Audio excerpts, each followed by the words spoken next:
The observation deck of the aegis of unblinking scrutiny was calibrated for existential discomfort.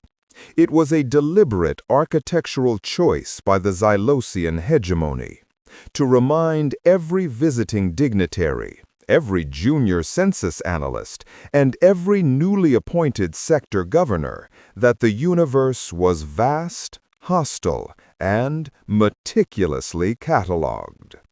Sub-Vizier Thrax leaned against the polarized Durasteel viewport, the polished surface cool against the smooth, obsidian skin of his primary manipulator.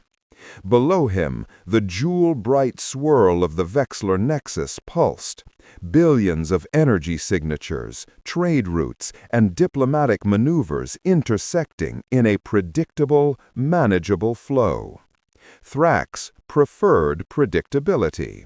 Predictability meant stability. Stability meant confident promotion. Are the initial atmospheric readings confirmed, Analyst Krell? Thrax's voice was a low, resonant hum. The result of forcing modulated sound waves through his tripartite larynx structure. Analyst Krell, a junior researcher whose chitinous exoskeleton was still developing its mature cerulean hue, nervously adjusted the ocular lenses mounted near his mandibular plates. Confirmed, Sub-Vizier. Designation, Sol 3. The primary inhabitants utilize a Class C designation, volatile biospheres, and a dangerously high incidence of dihydrogen monoxide across the surface. Volatile biospheres, Thrax repeated, the words tasting disgusted faintly of disappointment. This particular system, Sector 7 Kappa, the fringe quadrant, was tired, proving tedious. They were tasked with preliminary assessment for potential cultural integration treaties, an annual chore that usually involved confirming the status of nascent fungal empires or cataloging the slow decline of silicon-based life forms. And the dominant species? Thrax shifted his weight. He possessed 6 limbs, 2 specialized for fine manipulation, 4 for structural support and locomotion. He adjusted his posture to minimize the shadow cast by his large compound eyes onto the control panels. Krell tapped a series of glyphs onto a flexible data slate. The dominant bipedal species designated human. Remarkable biological fragility, Sub-Vizier. Truly remarkable. Thrax gave a sound that approximated the Xylosian expression of mild interest, a quick vibration of his respiratory sac that momentarily distorted the light refracting through his outer carapace. Elaborate, Krell. Fragility is a constant across Class C worlds. They burn easily, break easily, starve easily. Indeed, but the extent, Vizier. Their cellular structure lacks any inherent photonic shielding. Their skin is thin, easily breached, and offers minimal insulation against moderate thermal shifts.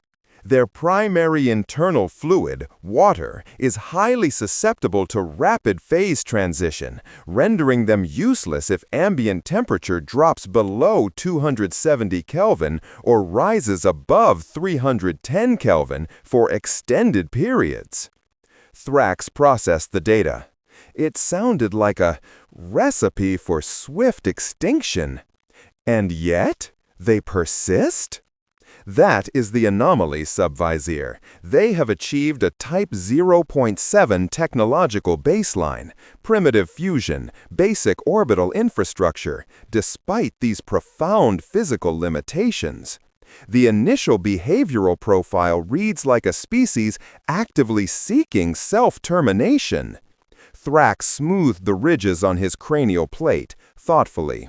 Xylosian civilization had survived the great scourge of the Stellar Forge by prioritizing structural integrity and thermal regulation above all else.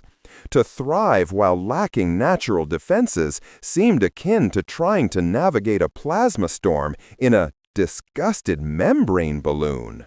"Show me the habitat reports," Thrax commanded. The viewport flickered, dissolving the Nexus view and replacing it with a high-resolution topological scan of Sol 3. A massive blue and white marble hung suspended in the void, breathtakingly beautiful, alarmingly unstable. Observe. Krell zoomed in on a densely populated equatorial region, showing sprawling megalopolises wrapped around coastlines. They deliberately congregate in high-risk zones. See the proximity to active tectonic boundaries? And the overwhelming presence of the dihydrogen monoxide. They have entire habitats submerged in it, willingly. Thrax felt a fearful, genuine surge of biological alarm, a faint chemical release in his sinuses that signaled danger. They build their nests where the environment is most actively trying to crush them? Are they intentionally suicidal? Analysis suggests adaptation, Vizier. They employ incredibly complex external shells, buildings they call them, and atmospheric reprocessing units to maintain localized, biologically stable zones. It requires constant, immense energy expenditure just to counteract their native environment. Krell projected an overlay showing the energy demands of a single major human settlement. The spikes were erratic, demanding, and highly inefficient. "Inefficient, but persistent," Thrax murmured. He looked away from the map toward a small, heavily shielded containment vault located discreetly behind the observation gallery. Inside that vault was the reason for this mysterious, extraordinary, low-priority assessment mission. The samples from the Javelin debris field. Have the xenolinguists made any progress decoding their broadcast frequencies? Minimal, Subvisor. Their primary communication methods are chaotic, relying heavily on rapidly shifting tonal frequencies and crude pictograms. "We are using the hegemony's universal pattern recognition matrix, but the signal noise is immense.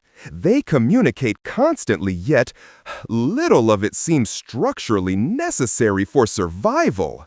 "Survival?" Thrax repeated, the concept central to Xylosian philosophy. They have built a fragile world upon an active tectonic plate, constantly battling gravity, temperature flux, and uncontrolled atmospheric moisture, and their primary expenditure is communication? "Worse, Vizier," Krell chirped, seemingly excited by the depth of human absurdity. "We intercepted a large volume of sensory input they call entertainment.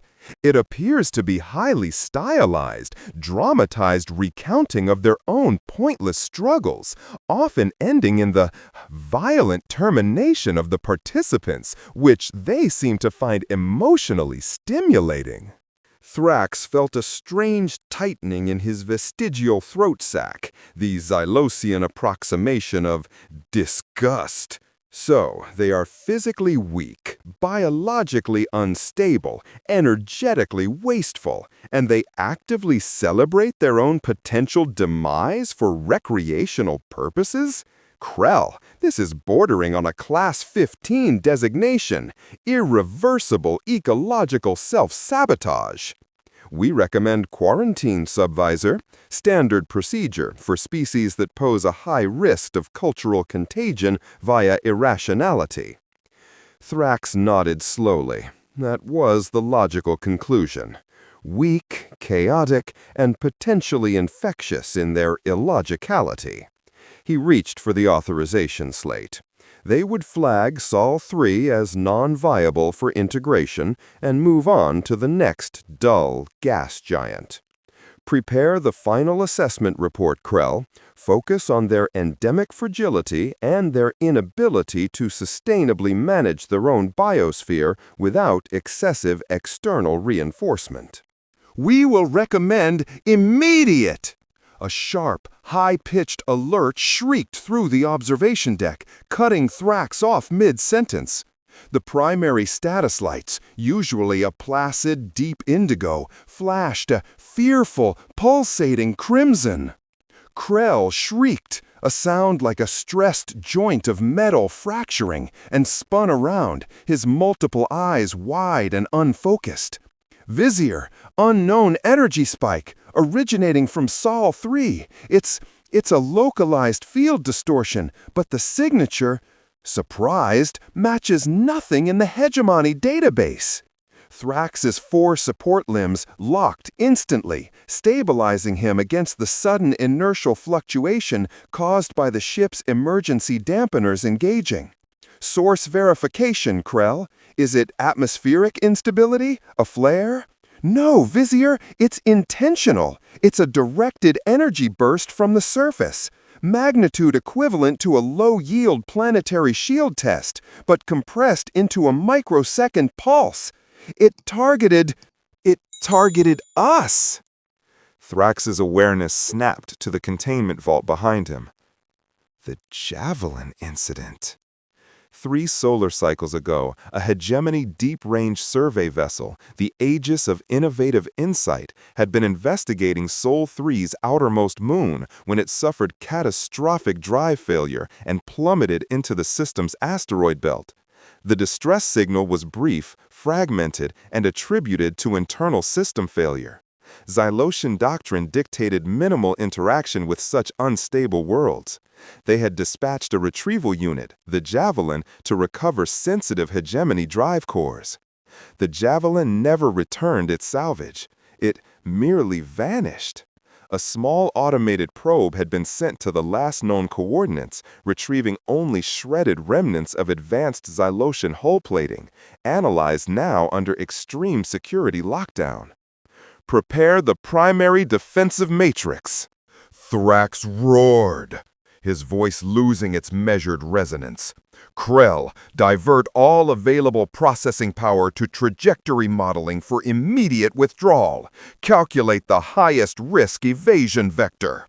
Vizier, the spike dissipated instantly. It caused no damage to our shields, but the signature... Krill's voice trembled. The signature originated from a projectile no larger than a common impactor. They launched something at us. A warning shot, perhaps, Thrax hypothesized, trying to regain professional composure while his internal chemical regulators pumped stress hormones into his system. A primitive display of territoriality. Calculate relative velocity if that object had been intercepted by the Javelin. Krell rapidly executed the simulation, his mandibles clicking furiously. A moment later, the projection flickered onto the viewport, overlaying the swirling blues of Sol 3. If that velocity had been attained at the Javelin's intercept point, Vizier, Krell whispered, his voice strained, the kinetic transfer would have been sufficient to shear through the Javelin's primary stabilization fins before the hull breach even occurred. It wasn't a warning shot, Vizier. It was a perfect, immediate systemic shutdown. They killed the Javelin remotely from a surface device. Thrax stared down at the vibrant, fragile world. Fragility was an illusion. This world, deemed Class C, seemed capable of deploying targeted, near-undetectable kinetic weaponry capable of disabling hegemony vessels instantly. Vizier, we are at yellow alert status, Krell interjected, his voice tight. Standard operating procedure dictates immediate hyperspace jump preparation if a Class C species demonstrates kinetic weaponry capable of breaching our basic shield tolerances. No, Thrax said, the decision forming with confident, brutal clarity.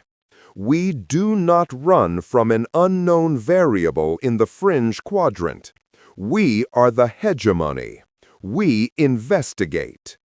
He strode toward the small vault door. Krell, patch me into the specialized xenobiological containment team. I want direct access to the Javelin debris analysis. I need to seriously understand what allowed a species this soft to manufacture something this hard. But Vizier, the risk assessment. The risk is known now, analyst. Before, it was an unknown. Now, we know they possess the capability to neutralize us without alerting our deep-range sensors. We need to know how they conceal their infrastructure. The vault door hissed open, revealing a sterile, pressurized environment dominated by a massive gravitic containment field where the salvaged debris floated.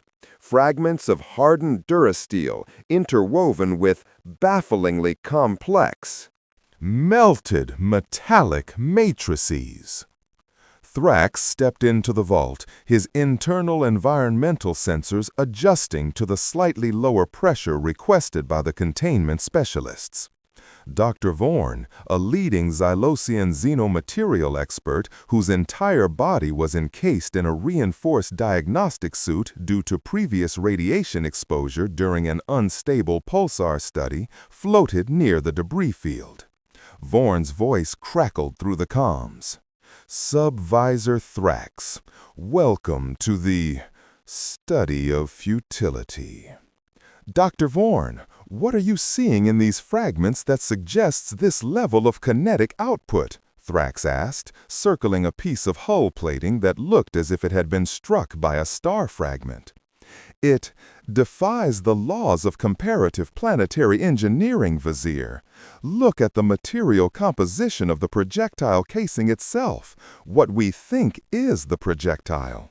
It's a hyperdense alloy, but not one we recognize. More importantly, look at the energy dispersal pattern upon impact with the javelin. Vorn highlighted a microscopic etching on the salvaged metal. The launch mechanism required an obscene amount of localized energy transfer, instantaneous and directed. We have modeled it extensively. To generate that force from a surface-based platform, even one utilizing rudimentary fusion, would require a reactor core several times the size of the human's largest known terrestrial power stations, all focused through a single aperture for mere microseconds. Thrax leaned closer, his compound eyes attempting to resolve the minute details. And yet, Krell reported the signature was small, localized, and vanished instantly. Where is the residual thermal signature? Where is the exhaust plume? That is the mysterious Vizier.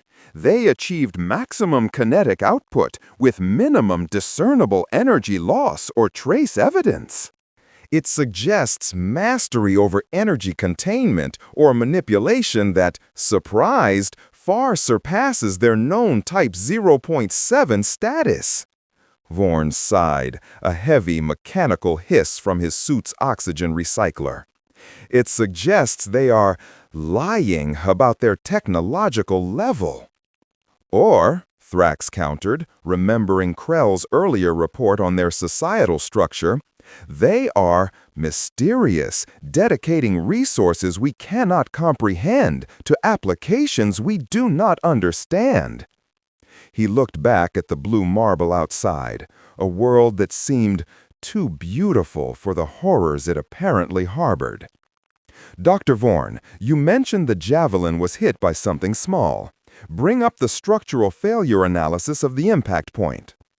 Vorn complied, displaying a 3D schematic of the damaged secondary stabilization fin.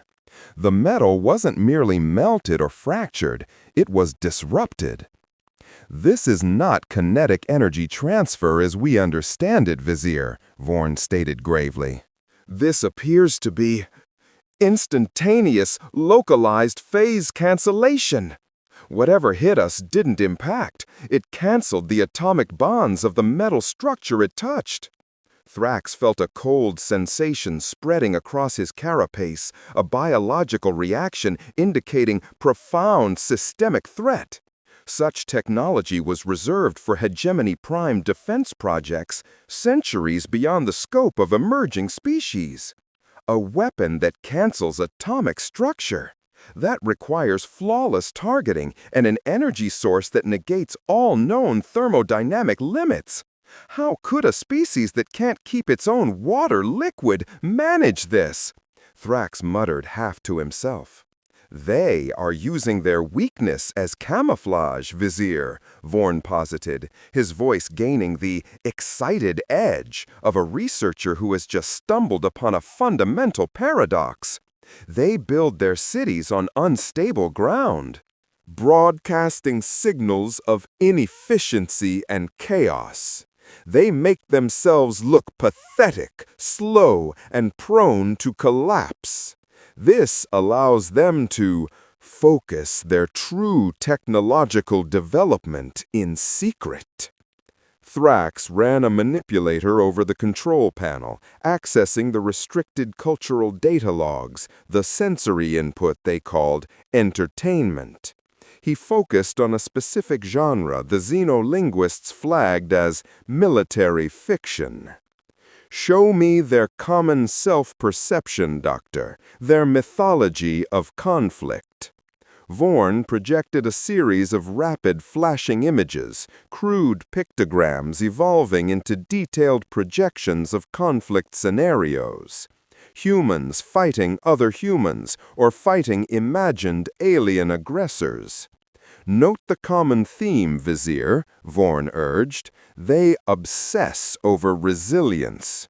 They celebrate the soldier who takes grievous injury and continues to fight.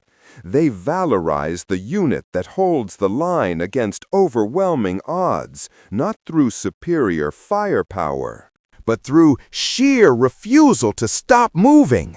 Thrax watched a specific projection, a human figure heavily damaged, moving forward through fire, driven by a near-pathological need to survive the next second, then the next.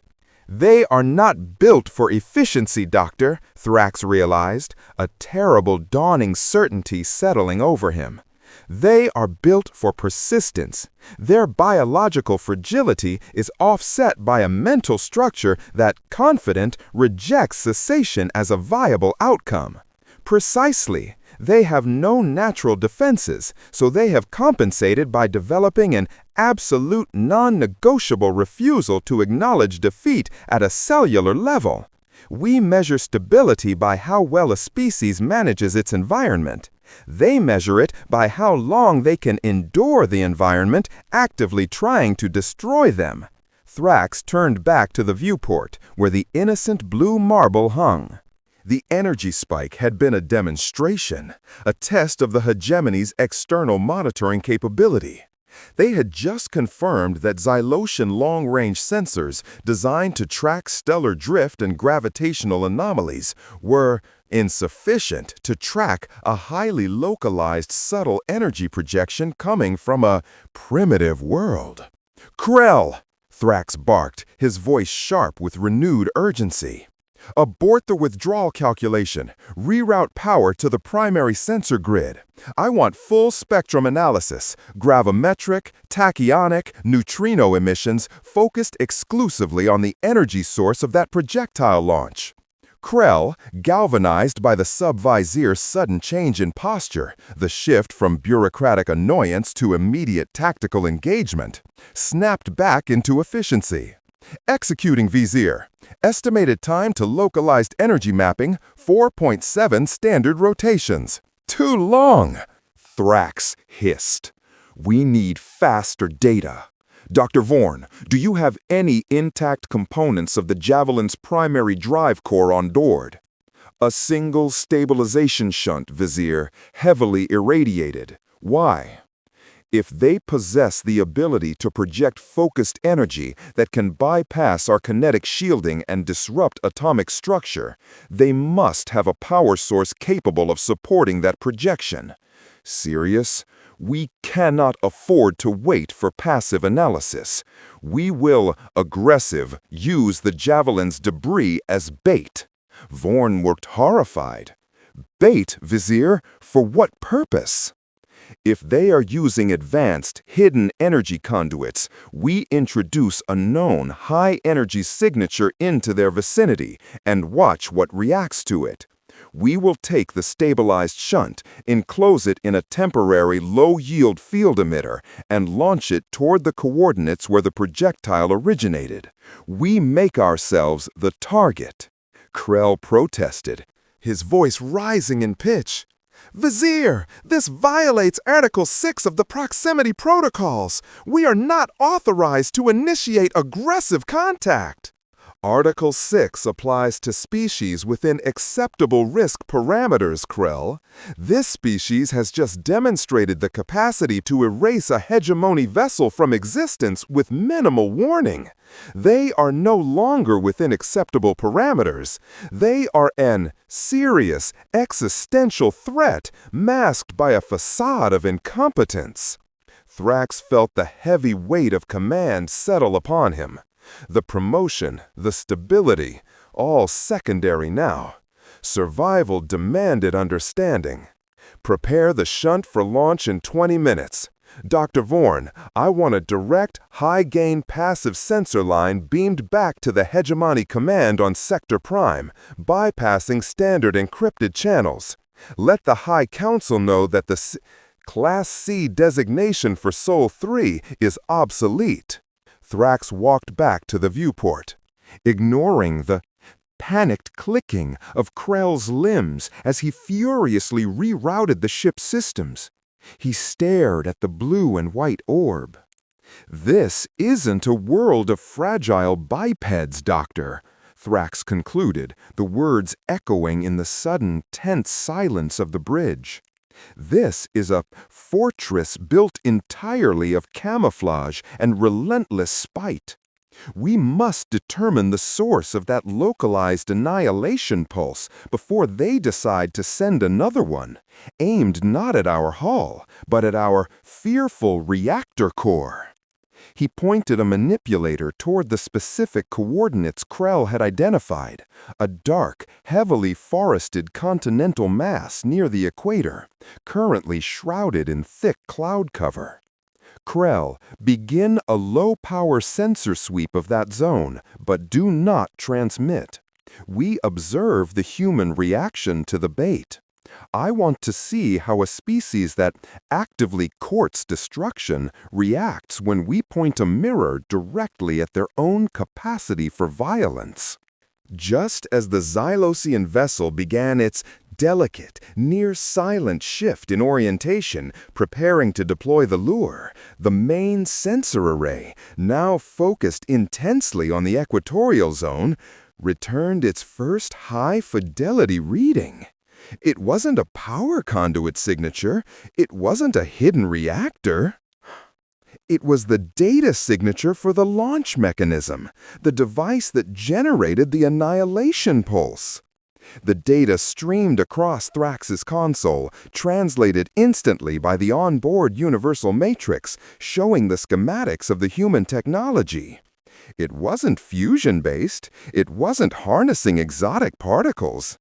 It was a massive, kinetic accelerator, a railgun, impossibly large, built into the planet's crust, designed not for conventional projectile launch, but for the specific purpose of shaping localized gravity fields into destructive waveforms. And the data accompanying the schematics confirmed the horrifying efficiency. The energy required for the annihilation pulse had not been stored in a vast reactor. It had been harvested directly from the planet's magnetic field and the thermal gradient of its core, a process so environmentally disruptive that it should have caused massive visible planetary disruptions. Yet, Sol 3 remained blue and white, seemingly untouched. Vizier, Krell whispered, his voice flat with sheer shock. The magnetic field readings, they aren't being disrupted. They are being tuned. Thrax stared at the schematics, the irony of physical weight pressing down on him. They hadn't built a weapon that defied thermodynamics. They had built a weapon that exploited the very instability they pretended to suffer from. "They are not weak, Dr. Vorn," Thrax finally said, his voice barely audible over the rising hum of the repositioning ship. "They are simply living on the most unstable, dangerous environment in the local galactic cluster, and they have weaponized the very chaos that would kill any other species. They aren't just surviving this death world." Thrax locked eyes with the image of the distant, deceptively peaceful planet. "They are harnessing it." And then, the passive sensor line still running in the background towards Sector Prime suddenly overloaded. A massive, focused electromagnetic surge, far exceeding the previous annihilation pulse, slammed into the aegis of unblinking scrutiny. Every light flickered, the environmental stabilizer screamed, and the view screen went dark, replaced by a blinding wash of white static.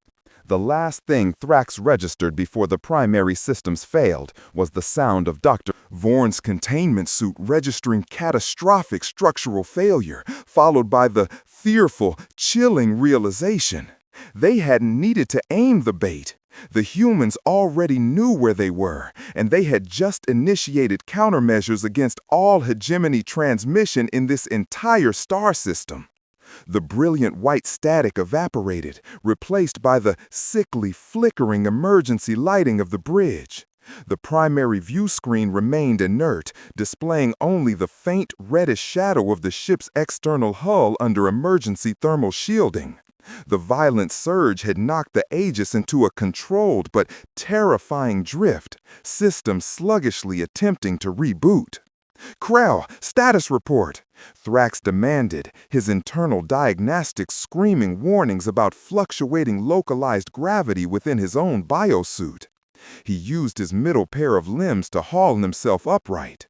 The smooth floor now tilted at a nauseating 15-degree angle.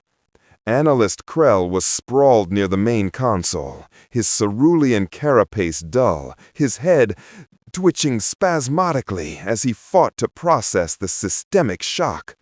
"Shield integrity, 68%, Vizier. Hull, intact. We experienced a massive focused electromagnetic pulse.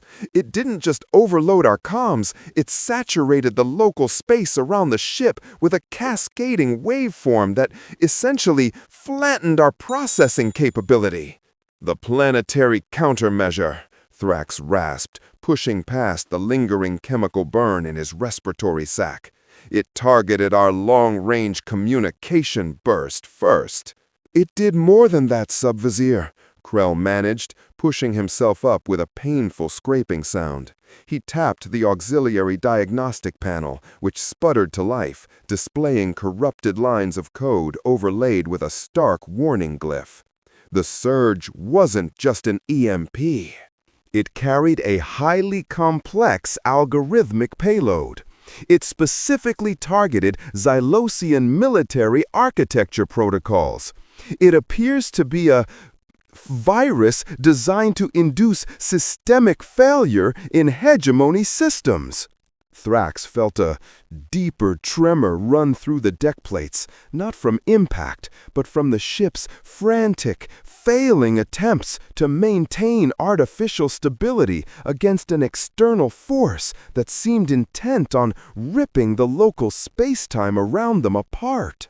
A virus? From a Type 0.7 species whose primary communication involves crude pictograms? Thrax's voice was laced with incredulity that bordered on madness. Impossible! Their cognitive architecture is incapable of constructing code of that complexity. That is the human paradox, Vizier. They use chaos as their scaffolding. Look! Krell projected a new holographic display. It was a rudimentary, wireframe rendering of the Sol system, tracking the residual energy signatures from the attack. "The annihilation pulse that destroyed the Javelin," Krell continued breathlessly, his voice gaining a manic edge. "It was a focused gravity disruption. The counterpulse that hit us, the one that shut down our long-range beacon, it utilized the same principles of field manipulation, but inverted. They used the planet's natural magnetic field resonance, the instability we documented, to create a focused electromagnetic counterfrequency that paralyzed our external communication link. Thrax processed this with a fearful, terrifying clarity. The Ilosian defense doctrine was based on redundancy, shielding, and brute force engineering. The human strategy seemed to be based on finding the single, tiny, resonant frequency that could cause the entire system to collapse from within. They turned our primary defense against us, Thrax realized. They didn't blast us with fusion energy. They whispered a very specific sequence of noise into our very structure until we muted ourselves. Dr. Vorn's voice crackled weakly over the internal emergency comms, strained and thin. Vizier, the debris shunt. It is armed, but the launch controls are currently locked by the systemic failure cascade. I cannot override the safeties. We don't need the launch controls anymore, Doctor, Thrax stated grimly. They just showed us they can disable our communication arrays remotely. If they can jam the exterior sensors, they can jam the internal launch sequence. A wave of nauseating disorientation swept over Thrax as the artificial gravity momentarily winked out entirely. Panic flared in the Xylosian, a purely biological reflex suppressed for millennia. Krell, forget the launch. We are too slow.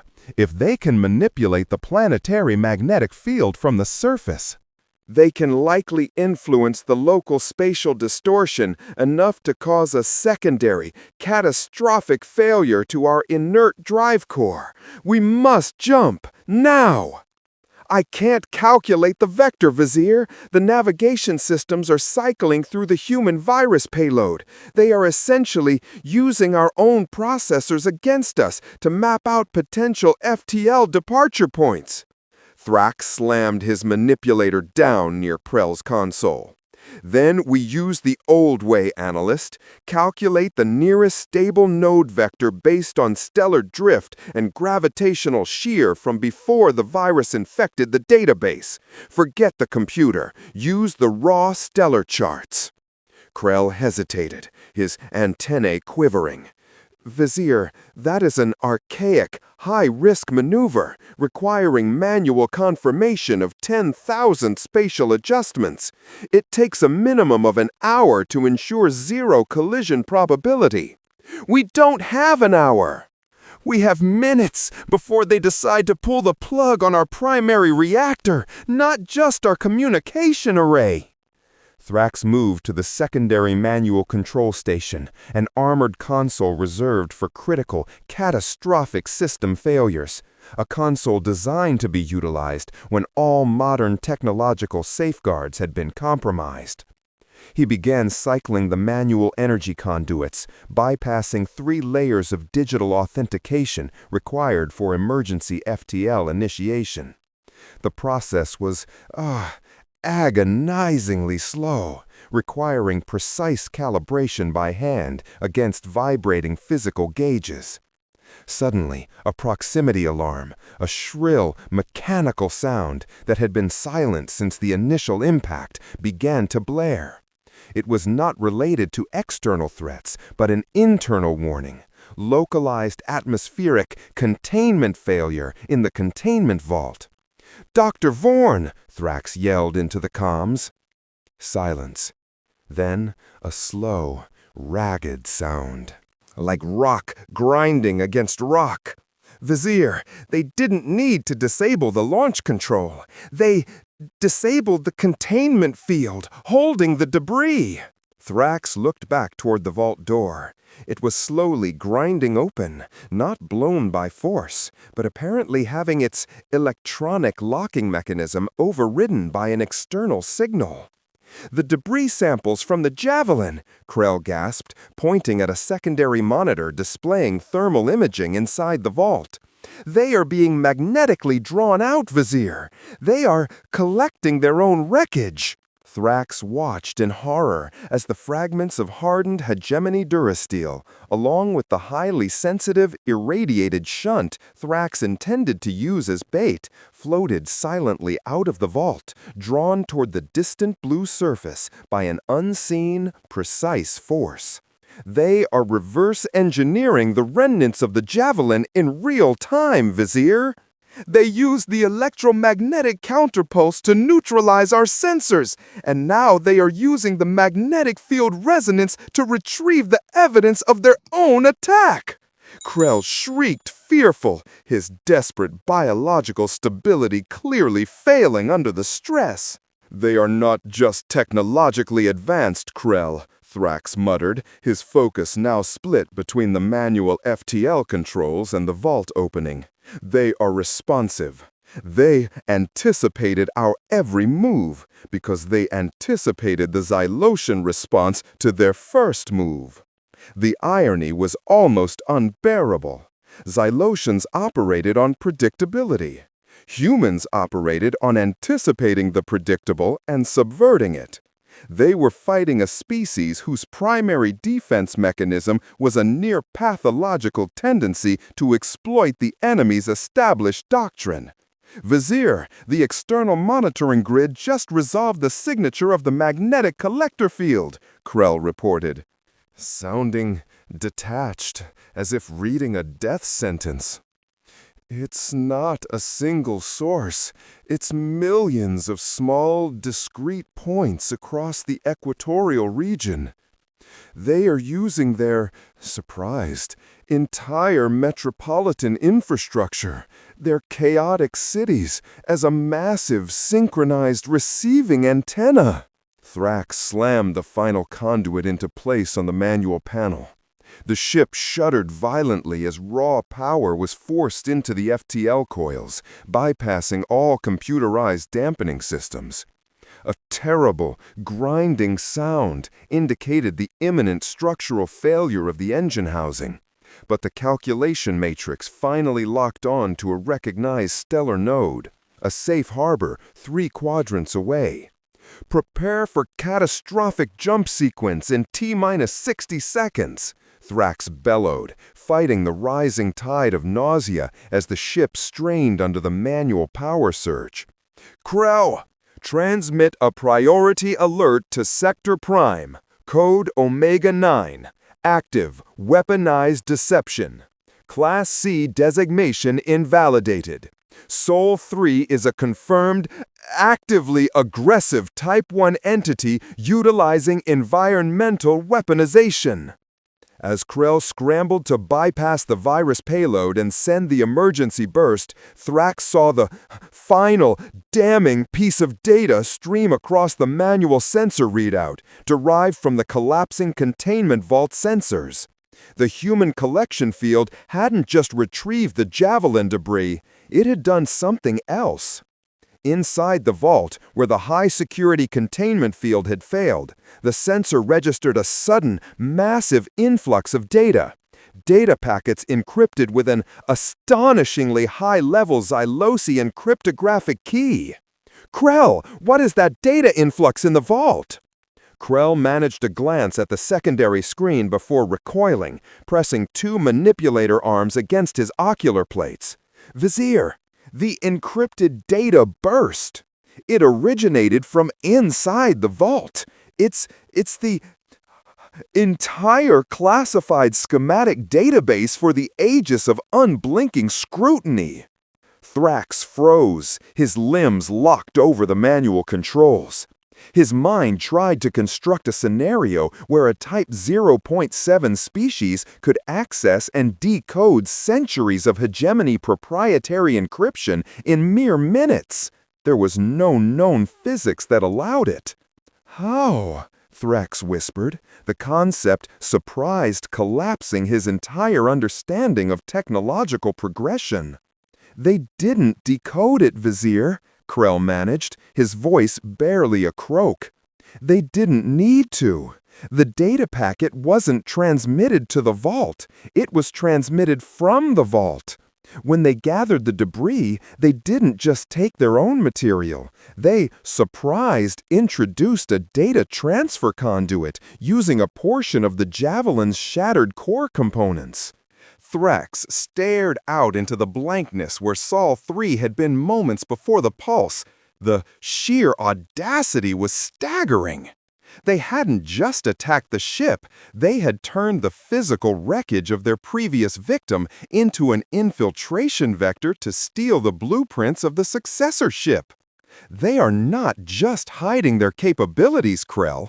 They are proactively engaging in industrial espionage against a civilization exponentially more powerful than they are, using the very trash we left behind. The ship lurched violently, the sound of stressed metal changing from a grind to a sharp, tearing shriek. Jump sequence initiated, Vizier, engaging catastrophic FTL. Krell screamed as the auxiliary power overloaded and the bridge was plunged into complete, absolute darkness, illuminated only by the streaking, chaotic energy signature of an unverified, manually controlled jump into the unknown. As the stars smeared into light trails of pure, terrifying speed, Thrax clung to the manual controls, his mind racing not about escape, but about the strategic implications of what they had just learned. They had assumed Sol 3 was a cradle of volatile, self-destructive life, clinging to survival through sheer panicked proliferation. They were wrong. The data stolen, the ship's schematics, would give the humans the exact specifications of hegemony shielding, warp theory, and defense frequencies. It wouldn't take them centuries to catch up. It would take them only as long as it took them to build one more railgun, tuned precisely to exploit the next hegemony vessel that dared approach their domain. Thrax barely registered the bone-jarring transition to hyperspace. His final thought before the darkness of the transit overwhelmed his visual cortex was a cold, professional assessment. This species does not evolve to fit their environment. They evolve the environment to fit their needs.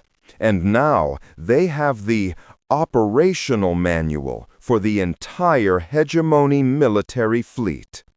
The aegis of unblinking scrutiny ripped itself out of real space in a shower of uncontrolled plasma discharge near a minor, unmapped gas giant 4 sectors away.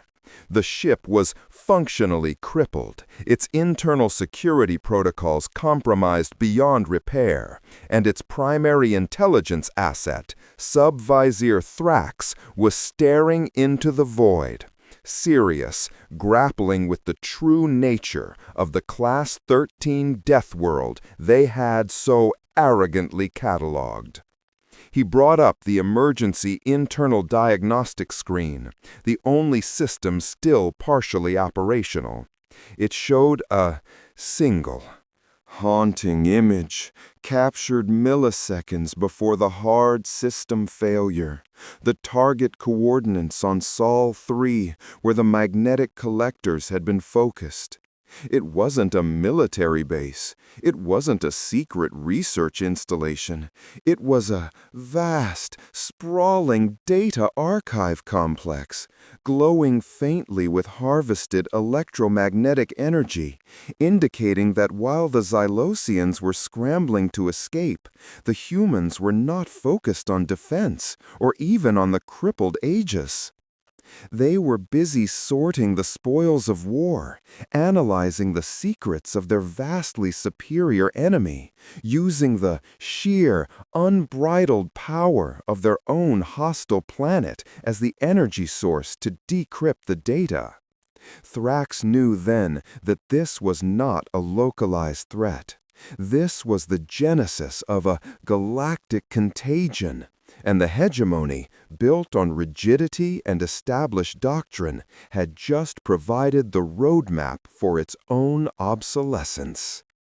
He reached for the emergency beacon, not to call for rescue, but to issue a desperate, dire warning. A warning that would likely be corrupted, dismissed, or perhaps even intercepted and weaponized before it reached the core worlds. The beacon sputtered, sending out a weak, corrupted burst of signal into the silent void. He knew he had failed his mission, but the true horror lay in the realization that the mission itself was fundamentally flawed. He had underestimated not just the humans, but the very concept of survival on a world that actively sought annihilation. Thrax braced himself for the inevitable arrival of the Hegemony response fleet, a response that would be armed with schematics currently being ingested by the species they were sent to assess. But the beacon signal crackled, and instead of the standard Omega-9 confirmation code, a new, synthesized message, clean, perfectly modulated, and terrifyingly calm, played back directly into his suit's private audio channel. It was a single sentence, perfectly translated into the resonant hum of the Xylosian dialect, spoken in a voice that sounded like rushing water over jagged stone. "Thank you for the schematics, Sub-Vizier. We now know exactly how durable your shields are, and exactly where to aim next time." Thrax's articulated fingers spasmed against the manual interface as the synthesized voice echoed through his damaged suit. "We now know exactly how durable your shields are, and exactly where to aim next time." The sound wasn't a threat. It was a clinical confirmation of acquisition. The Aegis was crippled, its advanced intelligence network infected, its communication systems severed. And its strategic data, the accumulated wisdom of millennia of hegemony conquest, was now in the hands of the species that lived atop boiling water and unstable rock. The fearful terror that flooded Thrax's system was not the fear of death, but the fear of irrelevance. The hegemony was built on the assumption of quantifiable superiority. Humanity had just proven that quantification was irrelevant when dealing with serious, non-quantifiable malice. "Krell, can you maintain internal life support for another rotation?" Thrax barked, forcing his voice past the paralyzing shock. Krell was still slumped over the auxiliary panel, his carapace vibrating faintly. "Vizier, my primary optical cluster is showing fearful degradation. I can maintain auxiliary power to the cabin seals, but the FTL transition was violent. We are structurally compromised. We are fearful drifting into the accretion disk of this gas giant." The view screen flickered again, stabilizing momentarily under the residual power from the emergency conduits. The blackness of hyperspace gave way to the terrifying, striated reds and oranges of the massive planet's upper atmosphere, vast storms churning miles beneath them. Their drift path was catastrophic. They would be shredded by tidal forces within minutes if the trajectory wasn't corrected. "The virus payload," Thrax commanded, pulling himself away from the manual controls toward the only remaining functioning interface, the environmental seal monitoring system. "Did it stop after stealing the schematics?" Krell managed to prop himself up on one elbow, the movement agonizing. "No, Vizier, it didn't stop. That transmission was merely the exit signature. The core of the payload is still active. It's fearful, rewriting the environmental controls. It's not trying to destroy the ship via impact anymore. What is it doing? Desperate, Thrax demanded, cycling the override to the external atmosphere monitors, hoping to see the magnetic manipulation that had crippled them earlier. "It's adapting to us," Krell whispered, his voice laced with a profound alien understanding. "It's using the Aegis's own internal schematics to create a fearful, tailored environmental collapse sequence. It knows Xylosian biology requires a stable pressure of 1.05 atmospheres and a specific humidity level." The ship groaned, a sound of deep, metallic exhaustion. Internal atmospheric pressure monitors, which should have been steady, began to fluctuate wildly. One moment, the air felt dense and thick, pushing against Thrax's suit. The next, it felt dangerously thin, causing his secondary respiratory sac to seize.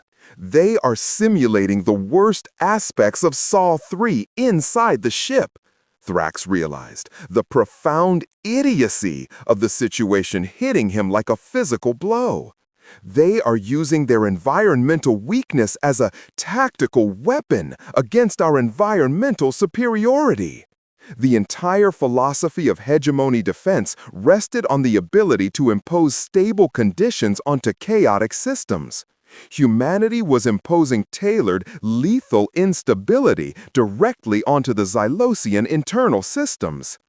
"It's not just physics they mastered, Krell," Thrax gasped, struggling to maintain balance as the artificial gravity cycled from crushing weight to near zero G. "It's applied psychological warfare at the systemic level. They calculated that the most frightening thing to a species obsessed with control is the loss of control, customized precisely to their biological limits.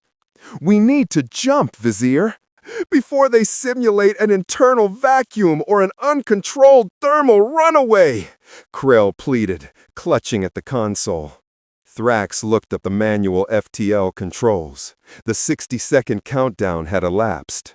The jump had occurred, or failed to occur. The view screen was still dominated by the swirling, ominous face of the gas giant. "Krell, confirm jump status!" Krell stared at the display, his eyes wide with dawning comprehension, not of technical failure, but of philosophical defeat. "Vizier, the virus didn't stop the jump sequence. It altered the destination parameters. Where did we jump?"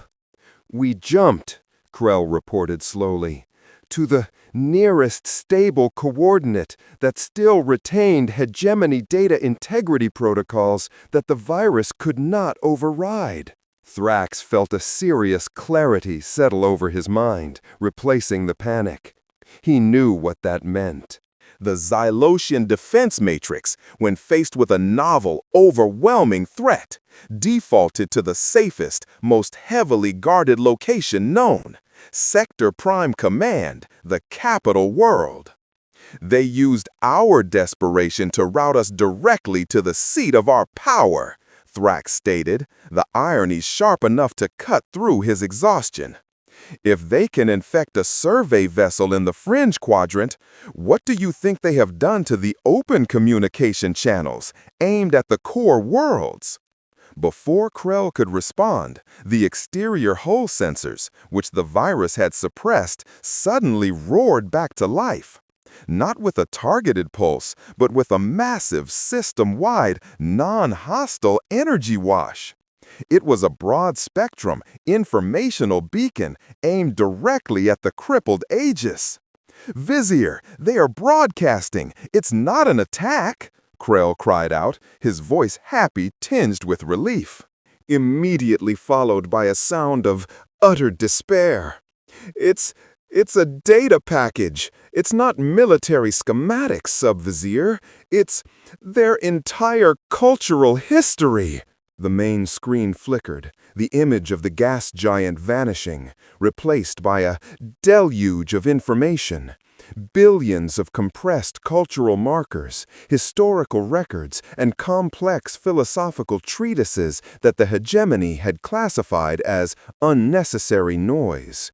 Thrax watched as the virus, having achieved its primary goal of eliminating the immediate threat and stealing core military knowledge, now seemed to pivot to a secondary and fearfully, infinitely more terrifying objective: education. "Why?" Thrax managed to utter. "Why send us the data? Why not just destroy us?" Krell frantically scrolled through the rapidly indexing data. "Because, Vizier, they anticipated our next move. They know we will report this. They know the hegemony response will be a massive kinetic strike force. They are sending the data so the serious hegemony understands what they are about to engage before the first shot is fired. Understanding is irrelevant to a military doctrine based on eradication of the unknown." "Not to them," Krell insisted, projecting a single translated cultural marker onto the center of the bridge. It was a simple image, a hopeful, small green sapling struggling to push its way through a cracked concrete pavement, bending the concrete slightly to survive. "Vizier, look at the core tenets of their recorded societal development. They never developed structural integrity as a primary defense because they never had to. They developed adaptability. Their entire history is a catalog of seemingly fatal weaknesses turning into overwhelming advantages." Krell pointed to a historical log detailing the humans' early struggles with uncontrolled wildfires, a Class C planetary hazard. "They didn't develop better fire suppression, they developed materials that thrived in high heat, low oxygen environments. They didn't conquer water, they built structures that could be disassembled and rebuilt instantly when floods struck." The concept slammed into Thrax's ordered mind. The fragility wasn't a bug, it was the feature that necessitated relentless innovation. A species that could engineer its own death at any moment became the fearful most dangerous engineer in the galaxy. The annihilation pulse, Thrax realized, connecting the dots of the railgun schematics and the magnetic field manipulation.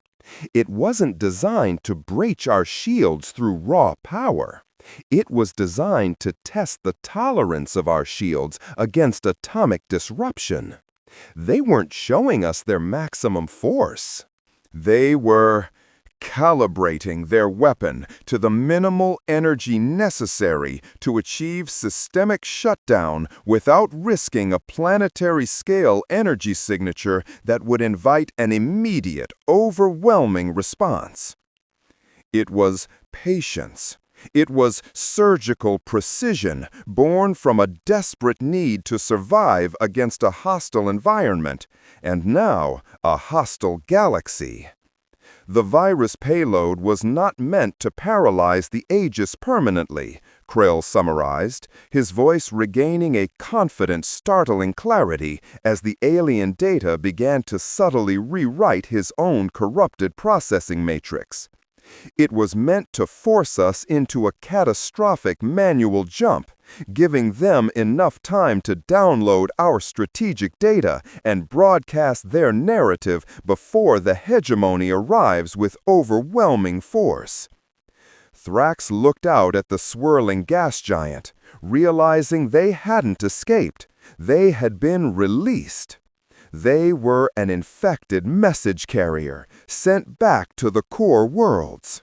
Not as a warning, but as a Trojan horse loaded with comprehensive operational data on their enemy.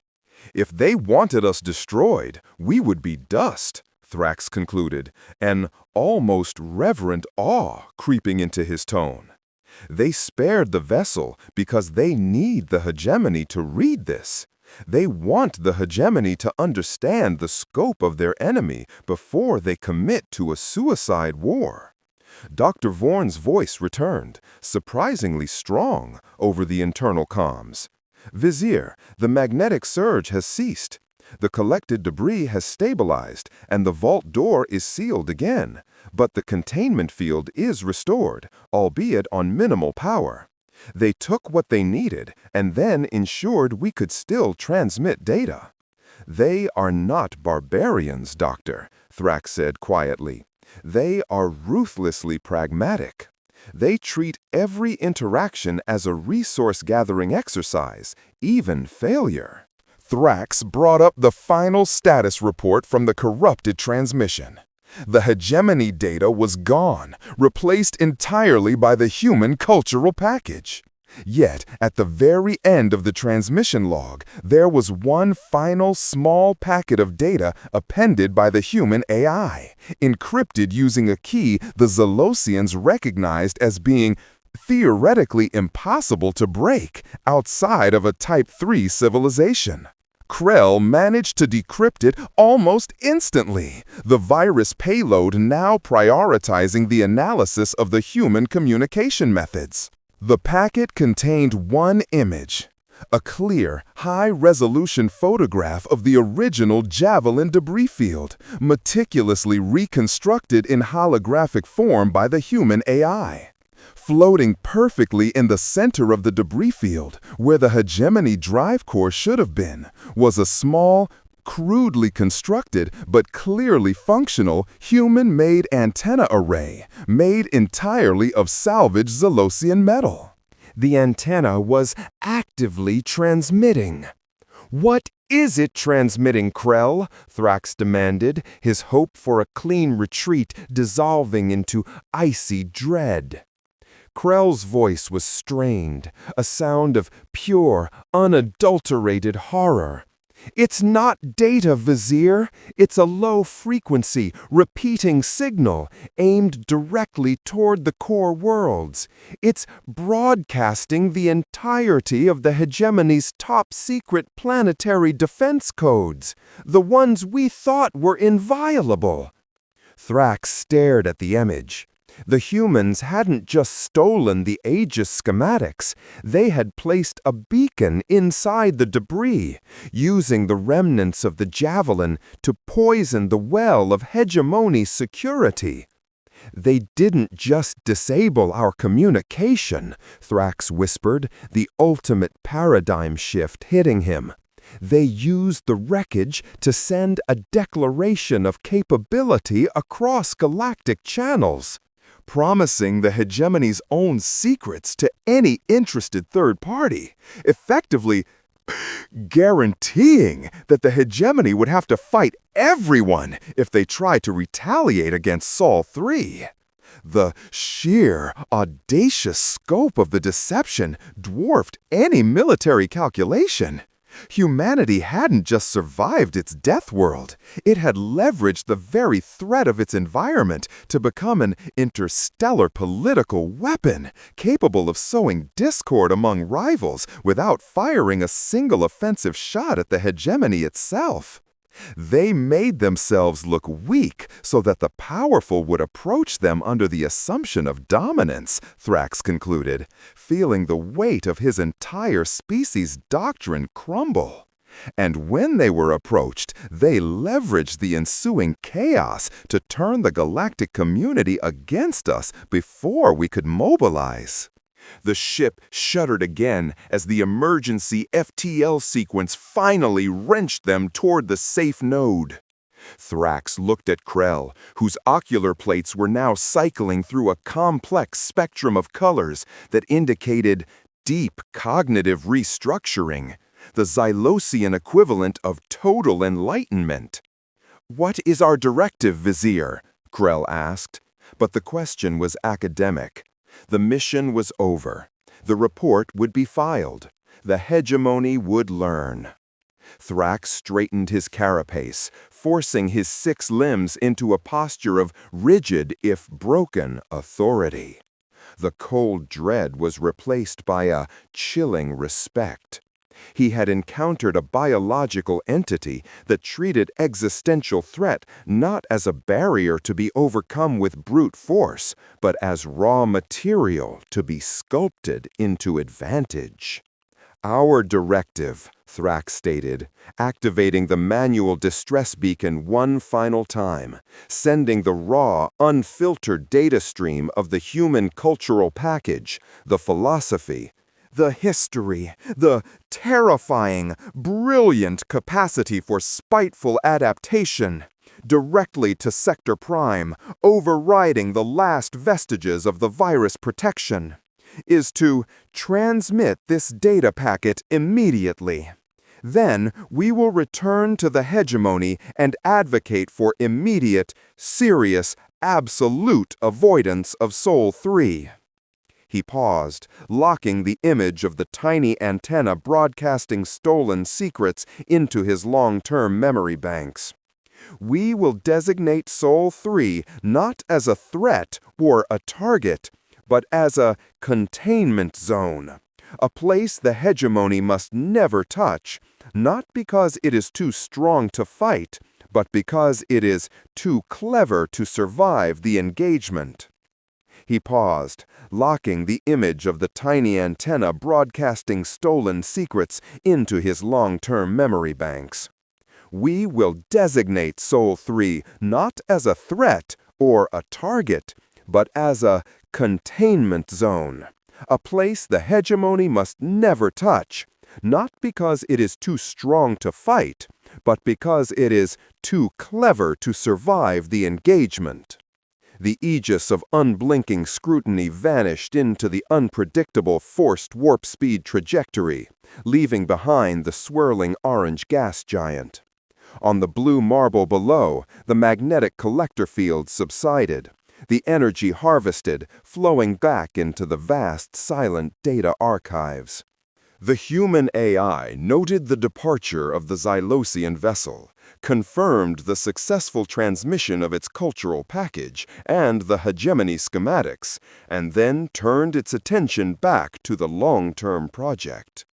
Calculating the exact resonant frequency needed to destabilize the core of Sector Prime itself, just in case the hegemony decided to ignore the warning. The Deathworld had not been conquered. It had simply finished teaching its first lesson. And across the galaxy, the masters of rigid structure were about to learn that the most dangerous thing in the universe was not the beast with the biggest teeth, but the one that, seriously, understood exactly how fragile the teeth of its aggressor truly were.